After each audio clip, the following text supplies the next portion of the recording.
आज दिवसाची सुरुवात झाली माझा एवढा चांगला व्ह्यू बघून. असा व्ह्यू पण अंबरनाथमध्ये आहे हे मी आज खूप दिवसांनी बघितलं. कारण आज आपल्या दिवसाची सुरुवात झालेली सकाळी 6:30 वाजता. मित्रांनो, गुड मॉर्निंग. कसे आहात सर्व? फायनली अर्धी झोप उडवून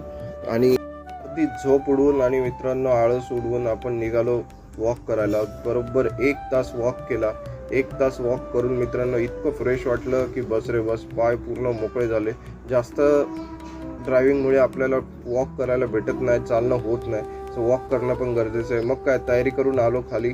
गाडीचं रुटीन चेकअप केलं. पाणी वगैरे संपलं होतं गाडीमध्ये. पाणी टाकलं, शॅम्पू टाकलं, ऑइल चेक केलं आणि मग केली गाडी स्टार्ट. गाडी स्टार्ट केल्याच्या नंतर बघतोय काय तर कुठे लिकेज आहे काय आहे ते पण चेक केलं. तर मित्रांनो, जे कोणी गाडी वापरताय तुम्ही या गोष्टीवरती लक्ष देणं गरजेचं आहे, जेणेकरून सगळं रुटीन चेकअप तुम्हाला करणं गरजेचं आहे, जेणेकरून तुम्हाला रस्त्यामध्ये कुठे त्रास झाला नाही पाहिजे. वाजले होते 9:30.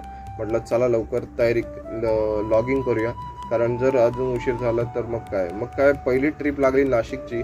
घेऊन निघालो आणि बघा, पेट्रोल पंपवरती डिझेल भरायला, पेट्रोल भरायला गाड्यांच्या रांगा. का रांगा लावल्यात हे त्यांनाच माहिती. कस्टमरला घेऊन पोचलो पडग्याला आणि फर्स्ट टाइम पडग्याला आलो आणि एवढं ट्रॅफिक लागलं. मग काय, ते ट्रॅफिक क्रॉस करून पोचलो आपण समृद्धी एक्सप्रेस हायवे. अगदी अर्धा तासातच आपण समृद्धी एक्सप्रेस हायवे पकडला. फक्त 15 मिनटं गेले आपल्याला त्या ट्रॅफिकमध्ये. जसं कस्टमरला ड्रॉप करेल त्याच्या 2 मिनटं आधी रिटर्नची ट्रिप देऊन दिलेली आपल्याला उबरनी. म्हटलं यार, पण कस्टमरला फोन लावला तर कस्टमर फोन उचलत नव्हता.